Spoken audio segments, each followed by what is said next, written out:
Pablo Escobar, the infamous drug lord, has been the subject of numerous documentaries, books, and TV series.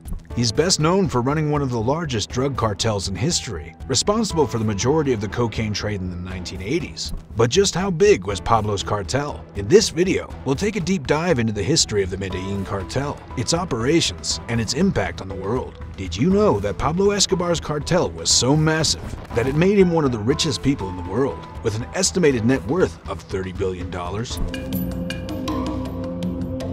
The Medellin cartel was founded in the late 1970s by a group of drug traffickers in Colombia, led by Pablo Escobar. The cartel's rise to power was fueled by the high demand for cocaine in the United States and Europe, and the vast amounts of money that could be made from the trade. The cartel quickly became known for its ruthless tactics, including kidnapping, murder, and bribery of officials. What factors contributed to the rise of the Medellin cartel, and why did it become so powerful? The Medellin cartel's power grew in the late 1970s and early 1980s due to several factors. First, the demand for cocaine in the United States and Europe was skyrocketing. The cartel was able to capitalize on this demand by increasing production and distribution. Second, the cartel had access to vast resources of coca, the raw material needed to produce cocaine. Colombia was one of the largest producers of coca, and the cartel was able to control much of the production and export of the crop. Third, the cartel was willing to use extreme violence to eliminate its rivals and intimidate its enemies. The cartel's use of violence made it a feared and powerful organization. The Medellin cartel was involved in every aspect of the drug trade, from production to distribution.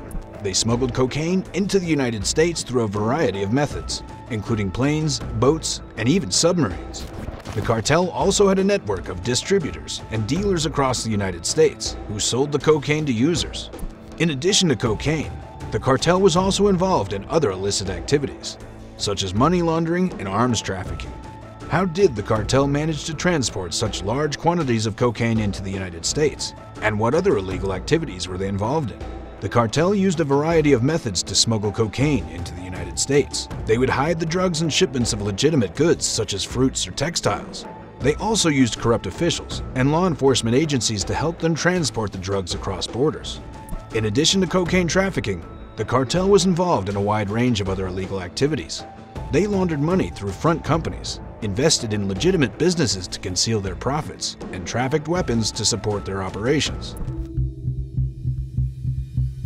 The Medellin cartel's influence extended beyond the drug trade, as they became involved in politics and other aspects of Colombian society. They financed public works projects such as hospitals and schools, in order to gain the support of the local population. However, their tactics were brutal, and they were responsible for thousands of murders, including judges, politicians, and journalists. The cartel's violence and corruption had a significant impact on Colombian society, and the country is still dealing with the aftermath today. What was the extent of the cartel's influence in Colombia, and how did it affect the country's political and social landscape? Despite its power and wealth, the Medellin cartel eventually began to crumble. The cartel's violent tactics had attracted the attention of law enforcement agencies around the world, and governments began to crack down on drug trafficking. In addition, rival cartels such as the Cali cartel began to challenge the Medellin cartel's dominance. What were some of the factors that led to the fall of the Medellin cartel, and how did Pablo Escobar die? One of the key factors that led to the fall of the Medellin cartel was the increasing pressure from law enforcement agencies. Governments around the world began to cooperate in the fight against drug trafficking, and the cartel's leaders found it increasingly difficult to evade capture. In addition, the Cali cartel began to challenge the Medellin cartel's dominance, leading to a violent conflict between the two groups.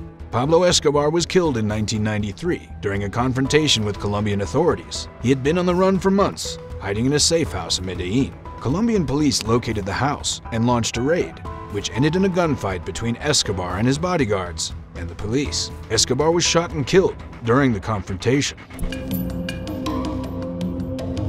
The Medellin cartel may be gone, but its legacy lives on. The violence and corruption that the cartel brought to Colombia had a lasting impact on the country, and many of the problems that the country faces today can be traced back to the cartel's influence. In addition, the global cocaine trade is still a major problem, with other cartels and criminal organizations taking over where the Medellin cartel left off. What is the legacy of the Medellin cartel, and how has it affected Colombia and the world? The legacy of the Medellin cartel is complex and far-reaching. In Colombia, the violence and corruption that the cartel brought to the country are still felt today. Many of the institutions that were weakened or corrupted by the cartel's influence are still struggling to recover. In addition, the global cocaine trade is still a major problem, with other cartels and criminal organizations taking over where the Medellin cartel left off. The story of the Medellin cartel and its leader, Pablo Escobar, is a cautionary tale of the dangers of drug trafficking and the power of criminal organizations. The Medellin cartel was one of the largest and most violent drug cartels in history, and its legacy is still felt today.